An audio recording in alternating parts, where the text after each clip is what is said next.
Hello and welcome to The Big Picture. I'm Tina Jha.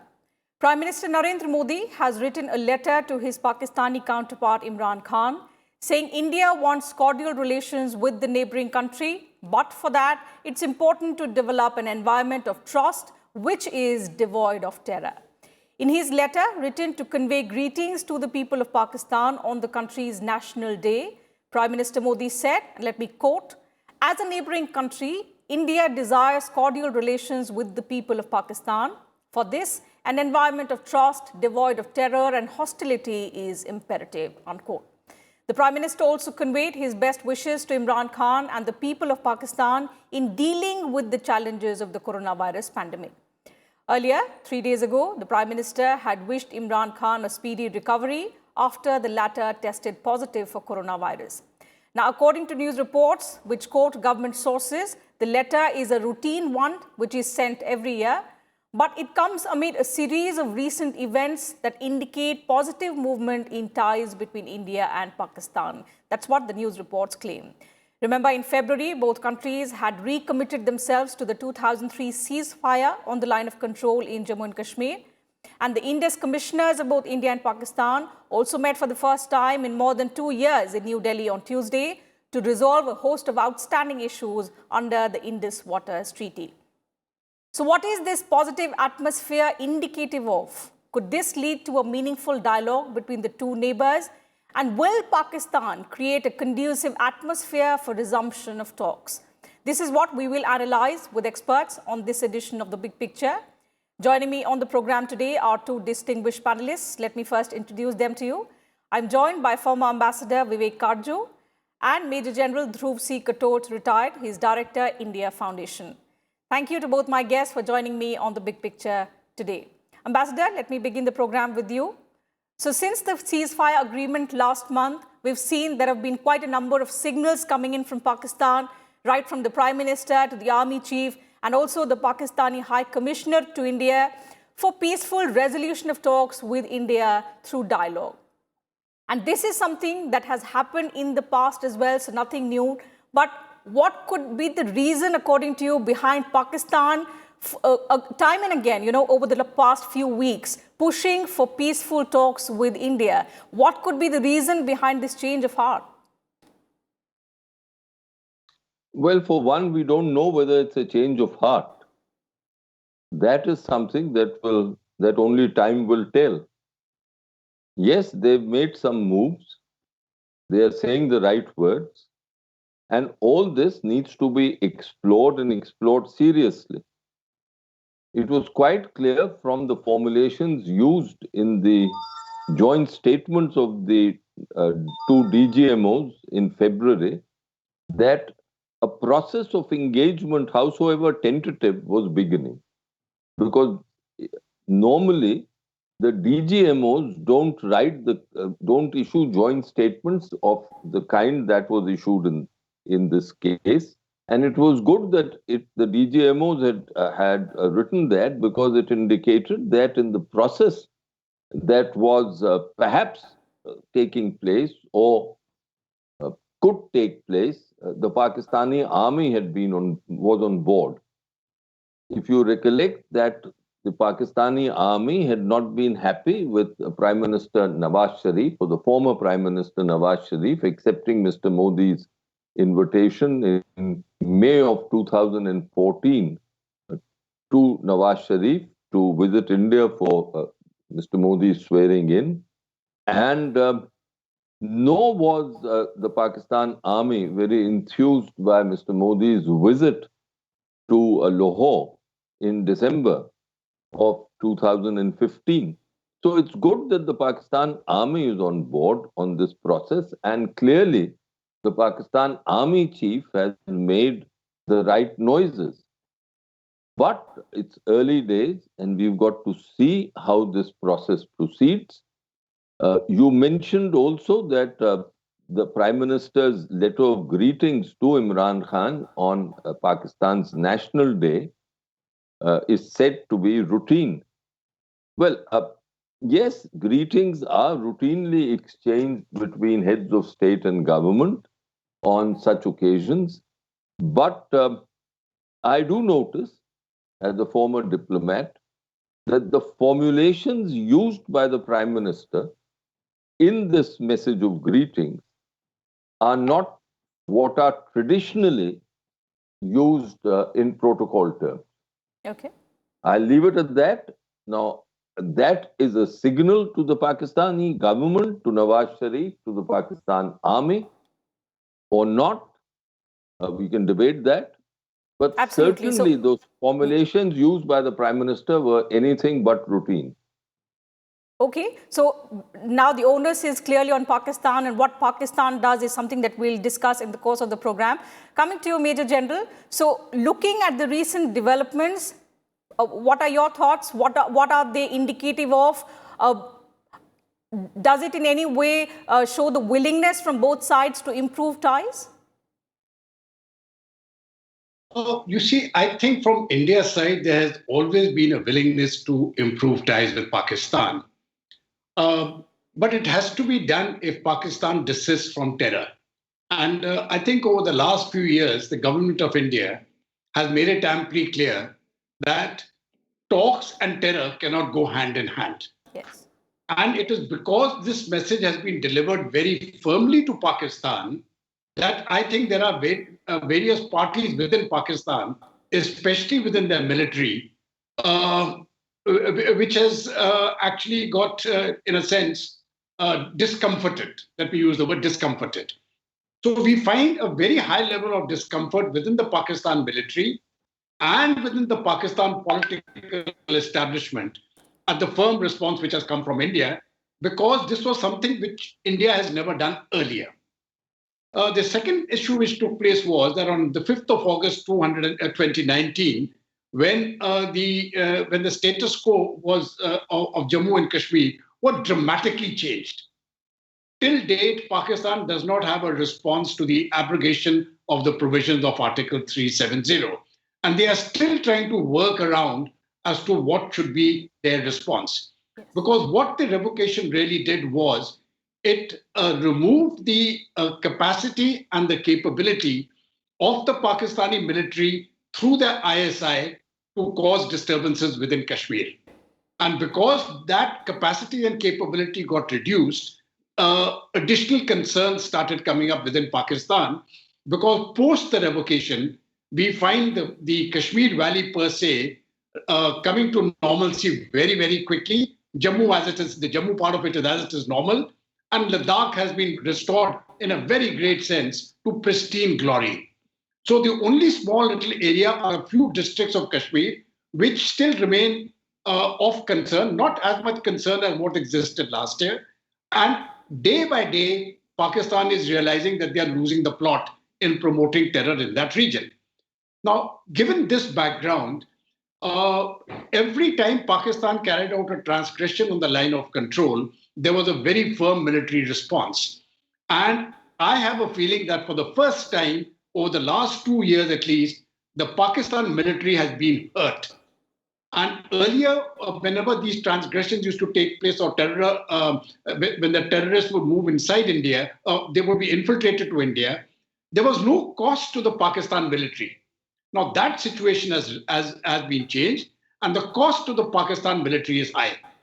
So along with that high cost to the Pakistan military, the poor state of their economy, I think it is basically these two reasons where Pakistan, their military especially, wanted a ceasefire to be enforced.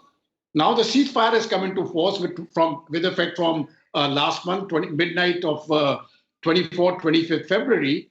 And from what I have gathered from my own sources, it has not been violated so far as firing is concerned, certainly. And we have no information of terrorists also crossing over. So for the moment, Pakistan seems to be following the script. But remember, it is only 1 month. And if they can follow the script for, say, a period of 2 to 3 years, then we can say they are serious about it. But we will have to be very careful. I personally do not trust what the Pakistanis will do. This, in my view, is a tactical pause which Pakistan is carrying out because they are in very, very deep waters now.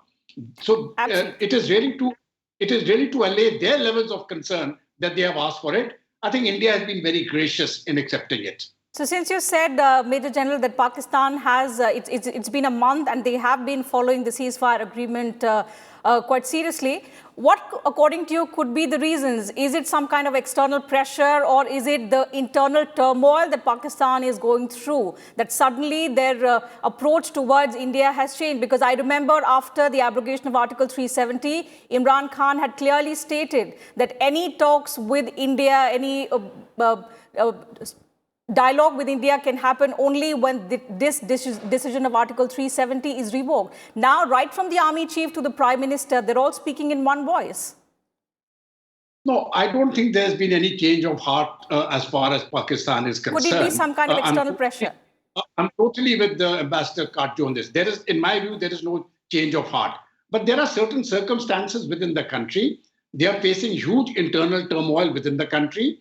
There is in terms of the economy, the inflation rate is very, very high.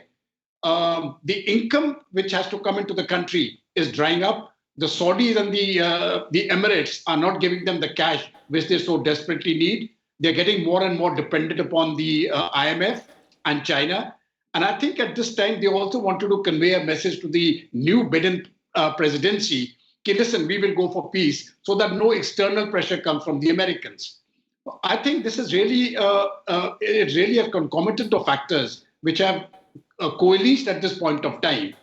There is also, of course, a view that it is the pressure from the American president or from some diplomacy through the UAE. Now, in my personal view, you see, India is too big a country to go for that, right? There would have been direct background talks between certain appointed interlocutors from both sides, and this would have been led by the prime ministers of the respective countries.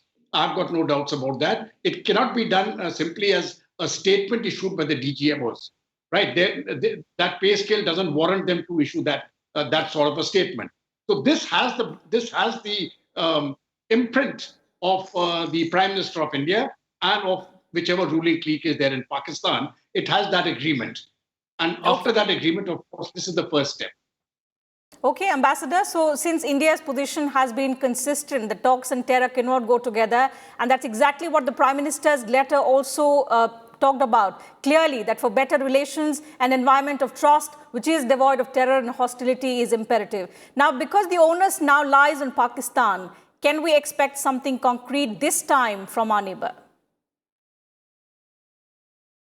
I think we'll have to wait, explore these opportunities, look at our neighbor and monitor his activities very, very closely before we come to a conclusion.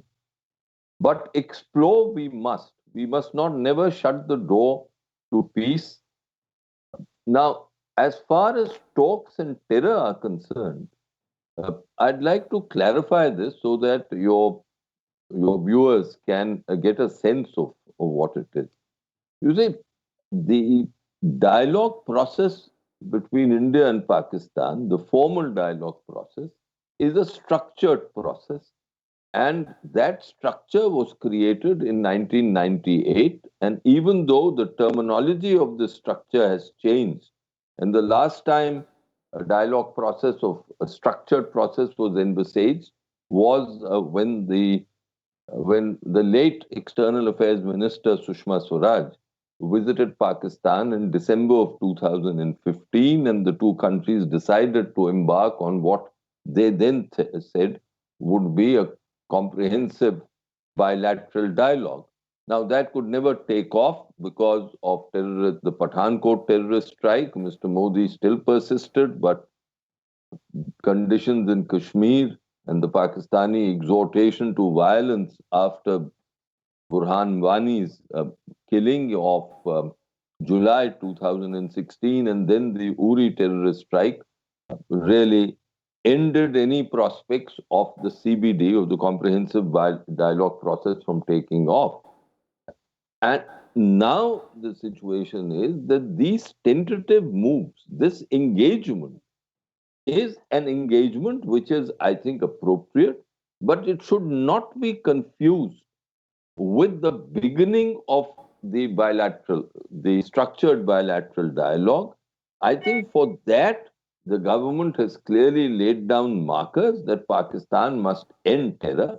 And I do believe that it is essential that the government adheres to this marker and come before the people and say that they are now convinced that Pakistan has ended terror and only then embark on a structured dialogue process. The present normalization is fine. I mean, there's no objection to this because it is contacts and such contacts between neighbors takes place. But the structured dialogue process, which involves the development of cooperative mechanisms, the addressing of outstanding issues, and of course also addressing humanitarian concerns, if that is taken as a package, then I do believe that we must have conclusive proof that Pakistan has abandoned the use of terror and rooted it out from its strategic doctrine.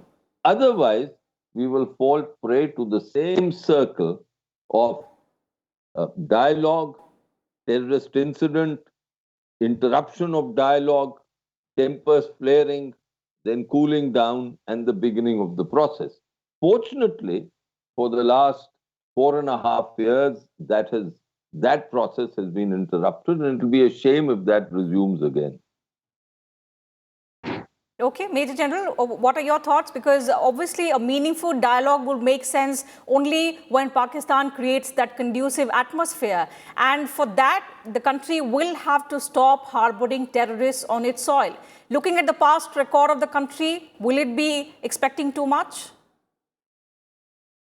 Well, I just read an article written where somebody had stated that the past record is no guarantee of future performance. They were really talking of mutual funds. So obviously, Pakistan's past performance is no guarantee of what it will do in the future. So to that extent, peace is possible. I won't deny that. But it is doubtful.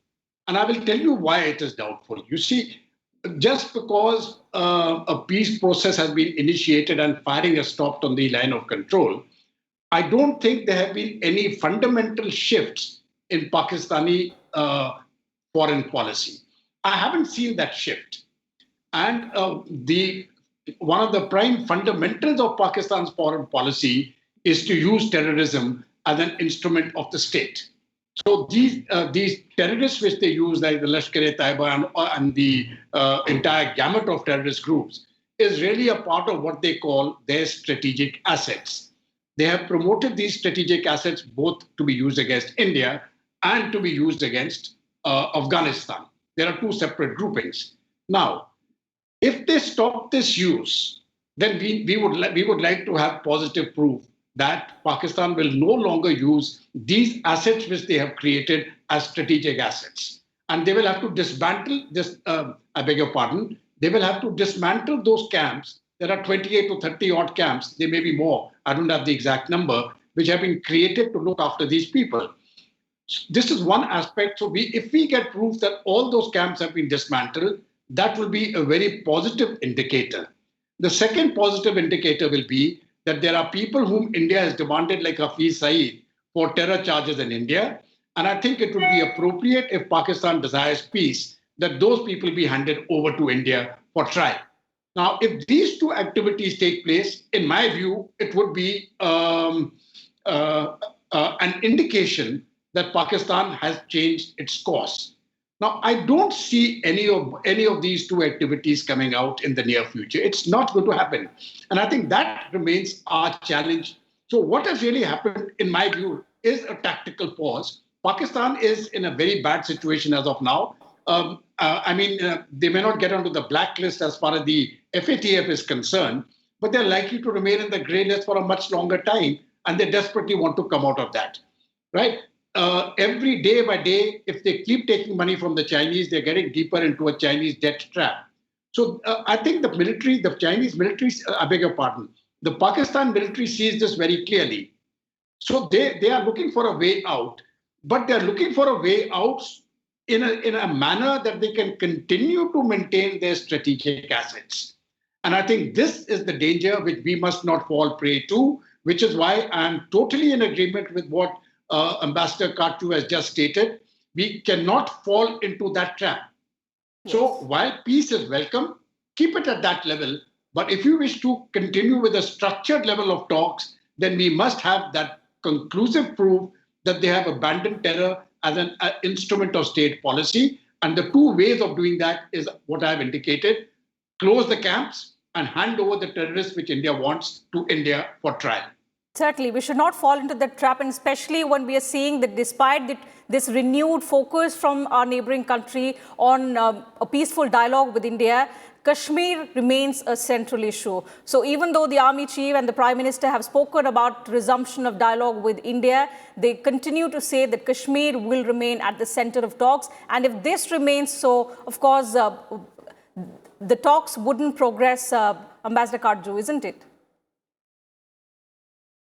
I think the Pakistanis were completely unrealistic, and they went, I would even use the word berserk in their response to the constitutional changes of August 2019 in Jammu and Kashmir. They need not have. I think they have a stand on Jammu and Kashmir, and that stand they could have preserved without doing all the theatrics and the bitterness with which they proceeded after August 2019. So they've got themselves trapped. Now they'll have to find a way of getting out of that trap of their own making. There's very little that we can do, but it's a fact that the Pakistanis are in a bind economically. It's not only an immediate problem, though the immediate problem is intense, but it is a fundamentally structural problem which they cannot address unless they open up with India. Their contacts with the Chinese, despite the CPEC, cannot lead to a transformation of the Pakistan army. And let us not forget that the Pakistani population is rising rapidly. So any rational person in Pakistan, in authority, whether civilian or military, if he surveys the direction in which Pakistan is going, will see the disaster, the comprehensive disaster that is looming before the country. And to avoid that disaster, peace is essential. But then the Pakistan army has this idea fixed in their mind that India constitutes a permanent enemy.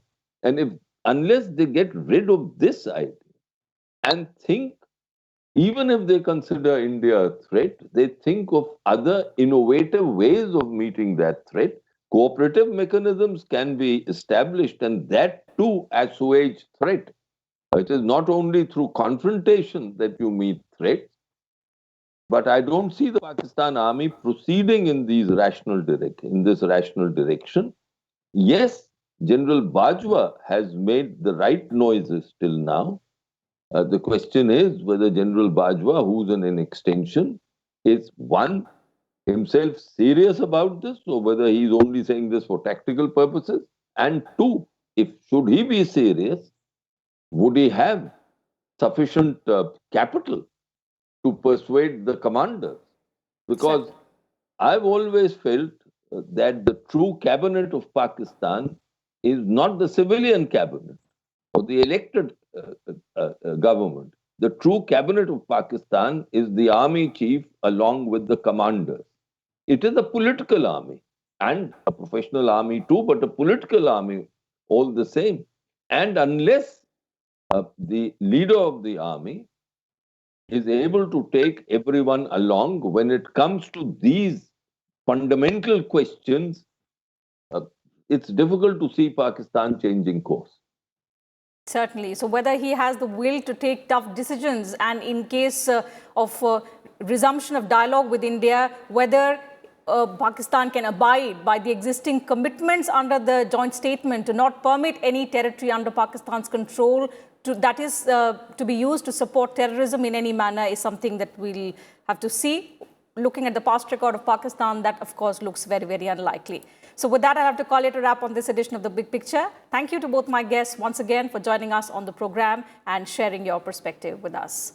So that's it from us on the show today. Just in case you missed the television broadcast, let me remind you, you can also watch it on YouTube and Twitter, and you can also get back to us with your feedback and suggestions. Thank you for your time.